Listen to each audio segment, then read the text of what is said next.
I want to share some thoughts today about, I think, one of the most difficult aspects of our journeys through life. Certainly, one of the most difficult aspects of the spiritual journey, and that is regarding when we need to take a step back from our biological families. Sometimes it's a step back, in my case. Sometimes it can be a complete severing. Um, but either way, it's something that I think is very, very challenging, but very, very necessary sometimes in order to preserve our own healing and our own journey going forwards. And I think for me, a lot has changed for me in the past 2 or 3 years, um, with regard to my relationship with my family. Um, I fell ill with long COVID about 18 months ago, and that's all going very, very well. I've been recovering well, although it's been an extremely challenging experience to have. And I think that having a serious illness for a period of time, um, on top of the long COVID, I've been diagnosed with Sjogren's syndrome, and that has been causing me a few challenges that I know I need to work through and kind of work out my best path going forwards. Um, but what this caused me to do was to take time to really reevaluate my life. And I think that, anytime you fall really, really poorly, it's not just as simple as kind of saying, oh gosh, I've had a really adverse reaction to COVID, or, I have this particular condition. I think it's about looking at things from a much more holistic point of view and saying, okay, what's happened in my life? What choices have I been making? What has been so out of alignment that I've become extremely unwell? And so I've been looking at all aspects of my life, but for the purposes of this video, I've I've been pondering on my life with my biological family. And I think that, having a period of time as I did last year where I wasn't working, I wasn't going out very much. I was so poorly that all I was really able to do was reflect on my life and daydream. And as I look back on my family life and going even right back into childhood, I realized that I was seeing things through really, really different eyes. And I was seeing aspects of myself that I realized were deeply rooted in some of the difficulties that had been experienced in childhood, and some of those difficulties that are still present in the family today. And I think that some of the problems culminated in I had a very, very tricky visit. I live at the opposite end of the country to my biological family. And just less than 3 years ago, I went up there to visit. And one particular family member was really, really quite nasty to me, for no really good reason other than to say that they were going through some difficulties in their life. But at the time, it was such an unpleasant experience. And I think for me, it was the straw that broke the camel's back of many years of similar behavior. And so I find myself in a place now where I have chosen not to visit for almost 3 years. And And that's sad, but it has been absolutely vital in order for me to keep recovering and getting my life back on track. I think what I would want to say about how I've been impacted by family, I would have to say that in many, many ways, there is a great deal of goodness in the family that I come from. I come from a family of empaths. Um, I come from a family who have done a great deal of good in this world. But of course, like with any other family, there are some real problems and some real challenges, and there's some real dysfunction that I realized that over the years I have sort of been so used to that I failed to recognize the impact of it. And one of the biggest challenges that I've experienced in my growing up years um, surrounds the fact that um, my dad has suffered with depression. I would say for several decades. It's something that runs on his side of the family, and that has impacted on his behaviour considerably. And I know that over the years, my mum at times would ask him to seek treatment. Um, but in a nutshell, he never did. And he would always say, well, it always passes. It always passes. And of course, it would pass until the next bout. Um, and then it would happen again. But of course, you know, with any form of mental illness, there is often behavior that goes with that. And he would often act out. He could be quite nasty for what appeared like no real reason that you could see any logic to. I often would find that if he was going through a dark episode with himself, and if he was turning nastiness towards me, I would distance myself as much as I could. And I was fortunate in the sense that we lived in a big house. And so, you know, as I started to grow up, I could just take myself off to my room. I would keep away from him. And that could go on for weeks, many, many weeks at a time. And I used to feel that I was never quite sure what version of him I was going to experience. You know, he could be, he actually had the capacity to be very kind.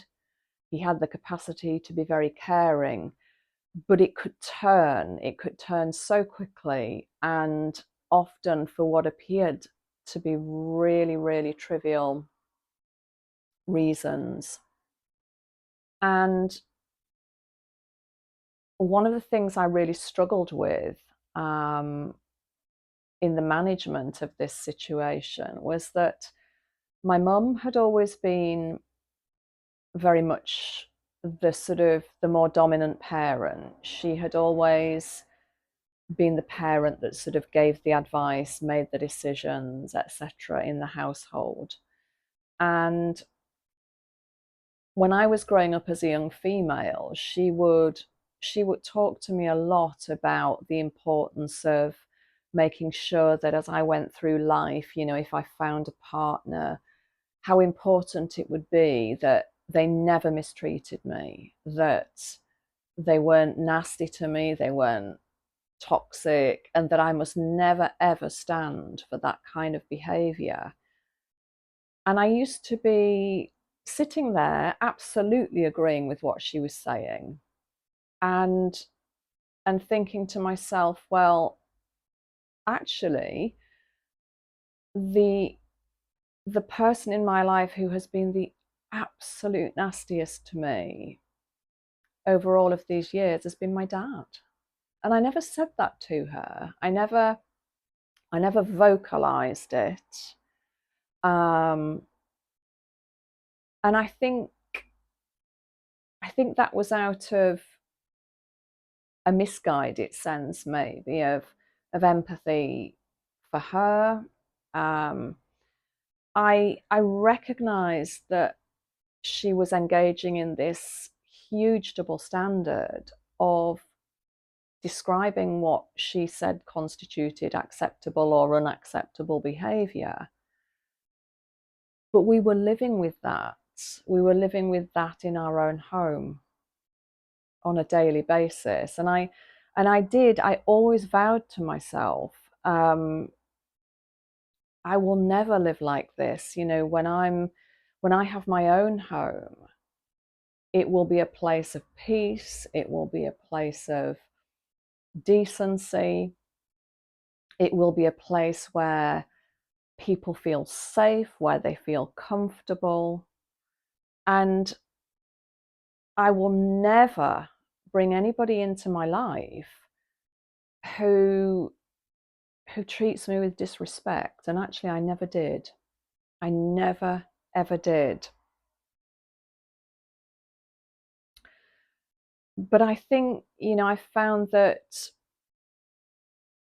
over time, as I've lived all my adult life away from my biological family, and I've lived a life where my home has been peaceful and it has been a place of safety, and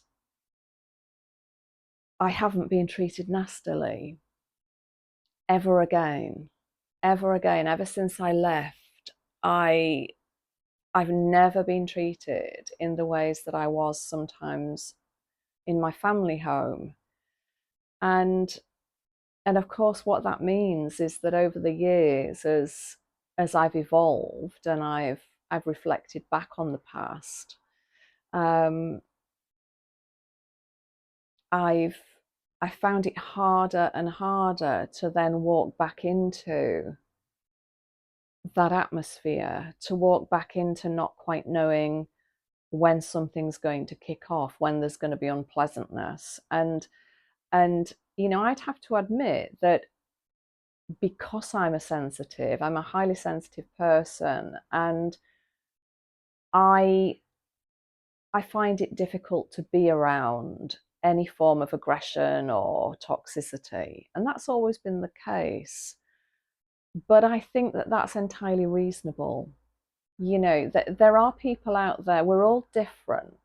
We're all different, and I think we're all entitled to live in a household that is right for us. And there are some couples, for example, who absolutely thrive on fighting and squabbling, and for them, they wouldn't feel right or normal or authentic if they weren't doing that. And so I make no judgment on what each household chooses for themselves and what works for each person. But I think within a family, you have a collection of completely unique individuals. And I think sometimes people make that mistake of almost seeing a family as this multi-headed entity, like it's this single entity with all of these characters that are within it, and somehow, well, this is our family, therefore this is just how it is, and this is what we must accept. And I feel really strongly that that is not the case.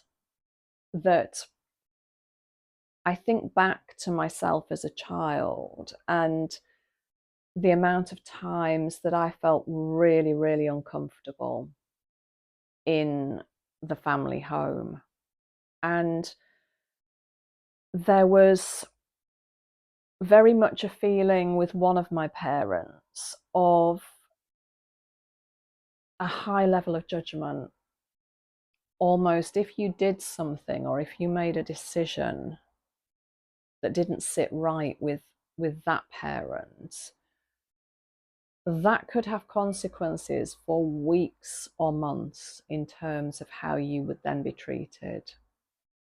And so, of course, what happens, and this is repeated in families across the country and across the globe, is that you start to become inauthentic. You start to dumb down or at the very least conceal those aspects of yourself that you feel might lead into some form of mistreatment. And so you become within the family home this completely modified version of yourself that probably doesn't really reflect accurately who you are. And I think during the past year or two of illness and reflecting on how things have been for me within the family, I realized that I've been a completely different version of myself when I've spent time back in the family home, a completely different version.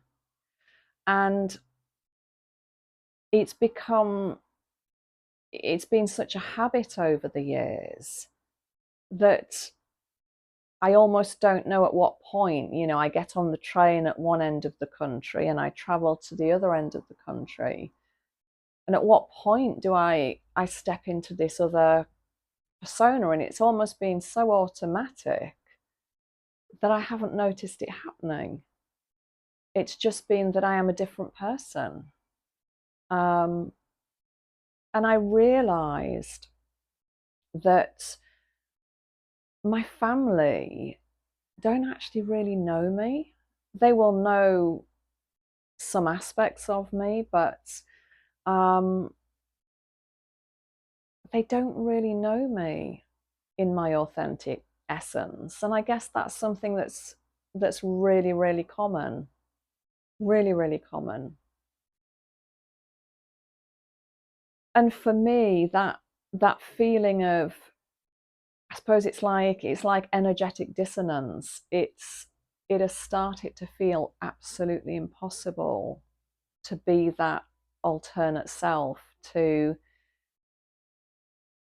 deny who I am authentically in order to continue keeping that peace in the family home.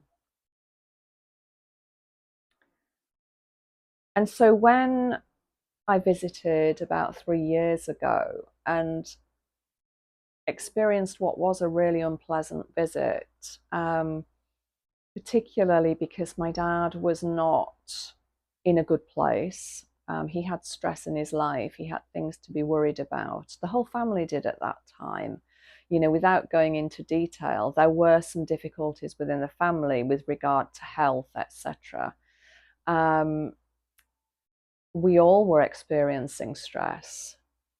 But for me, the visit that I experienced was just intolerable. And it was almost like I saw everything so differently. I saw that for years that I'd just dealt with unpleasantness, that I had just not said anything, that I'd remained peaceful, I had stepped away, and stepping away had been my coping strategy.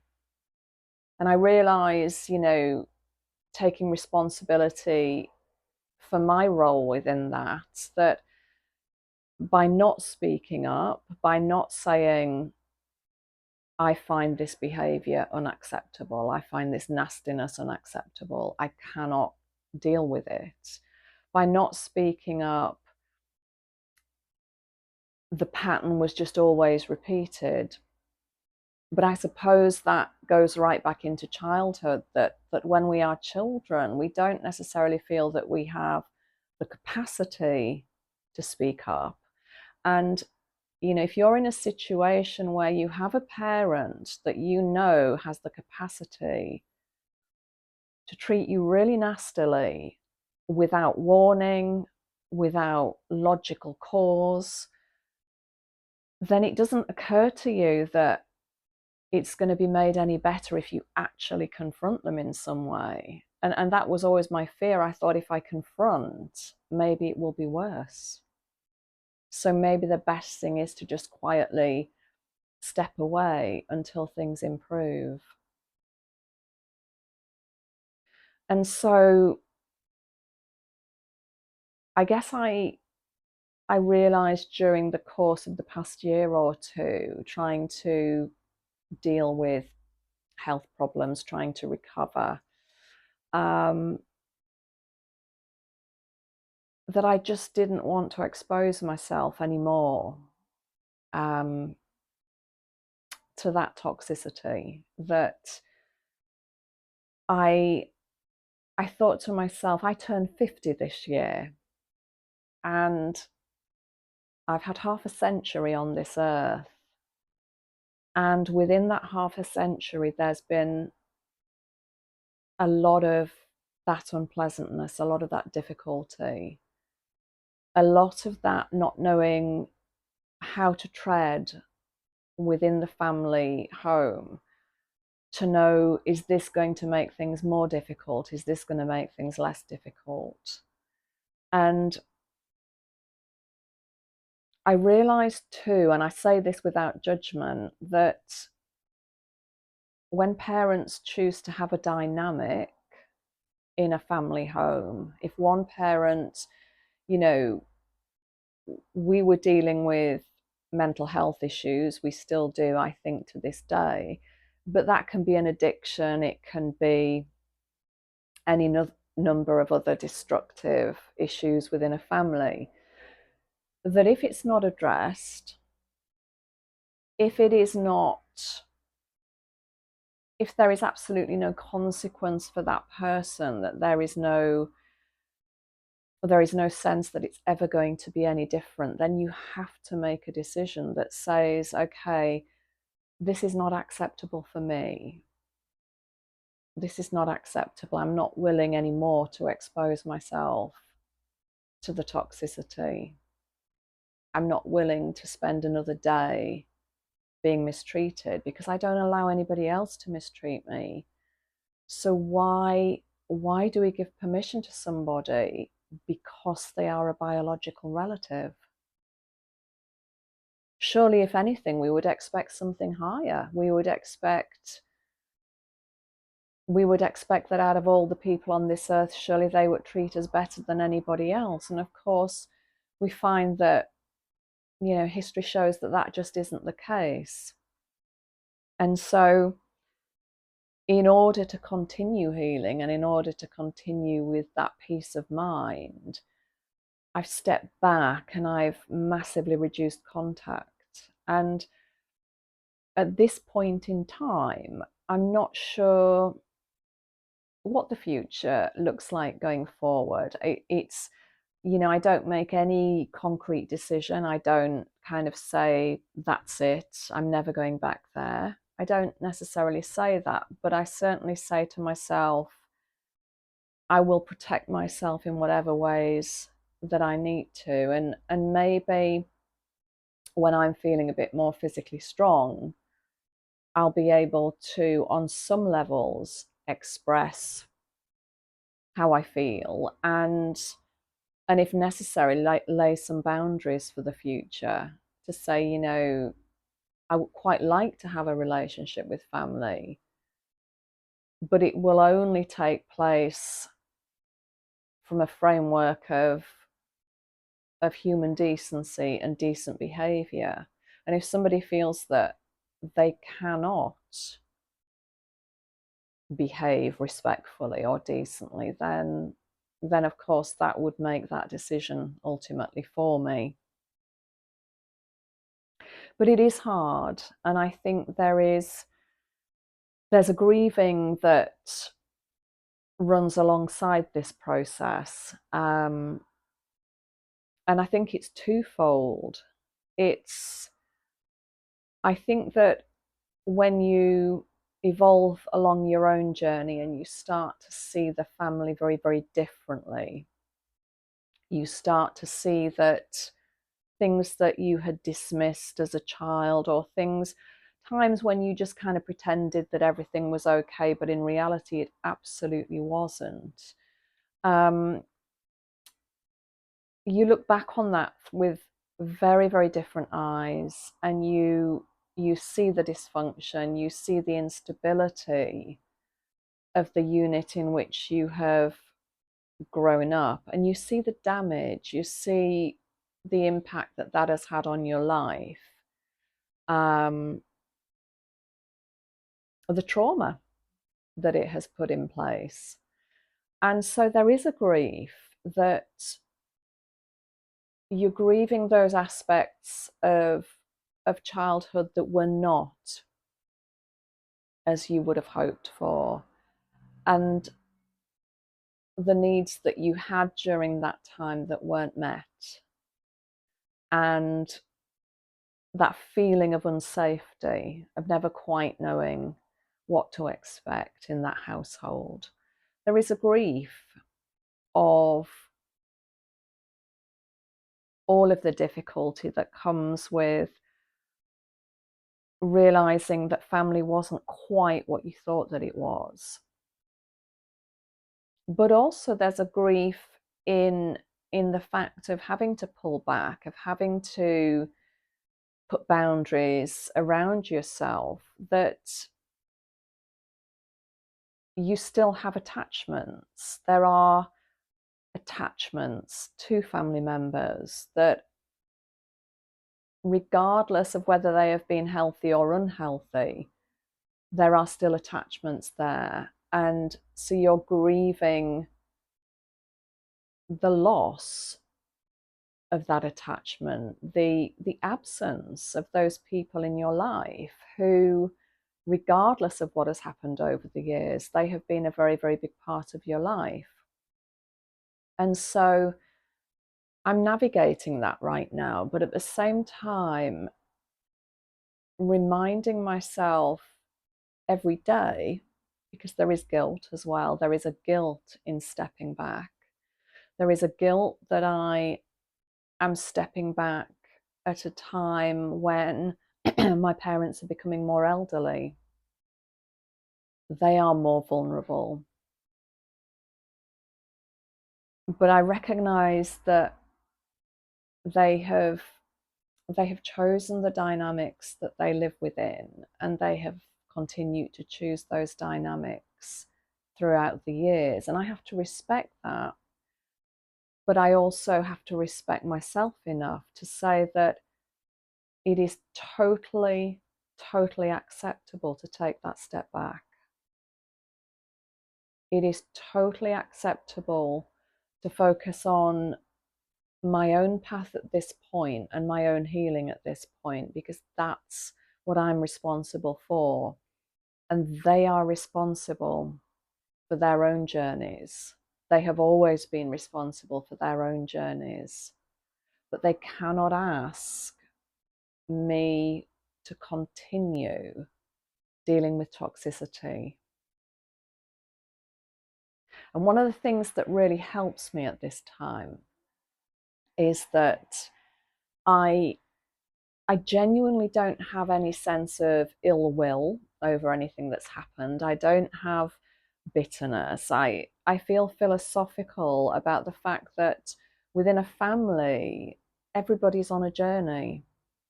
Everybody is navigating their own wounds and their own difficulties, and they're doing it to the best of their ability.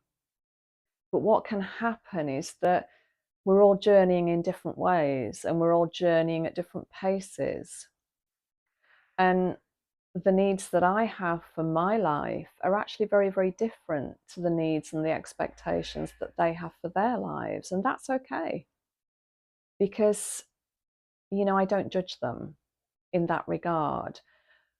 But what I do say is, I will not allow my boundaries to be overstepped, and I will not allow myself to be mistreated. And for that part, I make no apology.